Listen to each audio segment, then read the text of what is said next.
இறங்குற படி மட்டும் நல்லா படியாக இருந்தது. கீழே இறங்குற படியெலாம் அங்கங்கே உருவி உருவி இருந்தது. அதனால் ரொம்ப படி நாங்கள் ரொம்ப கீழே வரைக்கும் இறங்கி போக முடியல. ஏன்னா ஒரு படிக்கும் ஒரு படி ரொம்ப டிஸ்டன்ஸ் இருந்தது. காலை எடுத்து வைக்க முடியாத அளவுக்கு அவ்வளோ பெரிய டிஸ்டன்ஸ். அதனால் நாங்கள் சும்மா வந்து வேடிக்கை பார்த்துட்டு இருந்தோம். அது பக்கத்தில் ஒரு மிளகா தோட்டம் போட்டிருந்தாங்க. அந்த தண்ணிக்கு பக்கத்துலேயே இந்த பக்கம் தண்ணி ஓட போயிட்டுருக்கு, அதாவது ஆறு போயிட்டுருக்கு. இந்த பக்கம் வந்து மிளகா தோட்டம் மாதிரி போட்டிருந்தாங்க. செம்மையாக இருந்தது. அதுவும் அந்த கிளைமேட்டுக்கும் அதுக்கும் செம்ம சூப்பராக இருந்தது. இடையில வாழையோட அந்த ரெட் கலர் நேரில் பார்க்க என்ன ஒரு அழகாக இருந்ததுன்றீங்க. அவ்வளோ சூப்பராக இருந்தது. தென்னை மரத்தோட ஐயோ அப்படியே ஹெவன் டு த பிளேஸ் தான் அப்படிங்கிற மாதிரி இருந்தது. அங்கேயே ஒரு போடுறா தலவாணியை போடுறா விரிடா பாயல் படுத்து தூங்குடா கைப்பிள்ளை இன்னும் ஏன் முழிச்சிட்ருக்கு தூங்குங்கிற மாதிரி இருந்தது. அவ்வளோ அழகாக இருந்தது.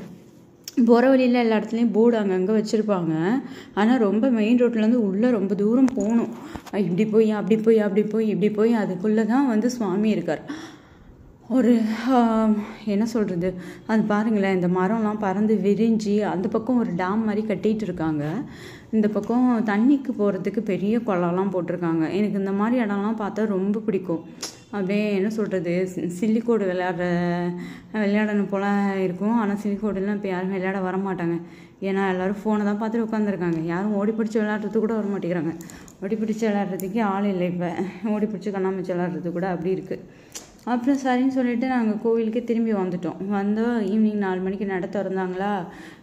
அந்த சரி கோபுரத்தோடு எடுப்போம் அப்படின்னு சொல்லிட்டு எடுத்துட்டு கோவிலை சுற்றி எல்லாத்தையும் பார்த்தோம். யானை ஏற முடியாத கோவிலில் இதுவும் ஒன்று. நான் சொன்னேன்னே உங்களுக்கு, சீர்காழி சட்டநாதர் கோயில் ஒன்று, இது 2வது. இது சுவாமி மலையில் கல்யாண சுந்தரேஸ்வரர். ஆனால் சுவாமியோட பேர் என்ன வரும்னு தெரியல, நான் பார்த்துட்டு சொல்கிறேன். கல்யாண சுந்தரேஸ்வரர் தான் சொல்லுவாங்க. கும்பகோணத்துலேருந்து கொஞ்சம் தூரம் வரைக்கும் உள்ளே போகும். சுவாமி மலை போகிற இடத்தையும் தாண்டி போகணும். தாண்டி தஞ்சாவூர் ரோட்டில் நேராக போனோம்னா லெஃப்ட் சைடில் போகும். கல்யாணம் ஆகாதவங்களுக்கெல்லாம் பரிகாரத்துக்கு எழுதி கொடுப்பாங்க இந்த கோவில்.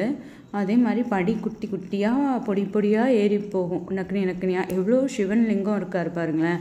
உள்ள சுற்றிலும் வரும் கோவில் தான். குட்டி குட்டி சுவாமியாக உட்கார வச்சுருப்பாங்க. அதாவது கோவிலுக்குள்ளே கோவில் இருக்கிற மாதிரி. நடுவில் படி ஏறி மேலே சுவாமி இருப்பார். அவரை சுற்றி இந்த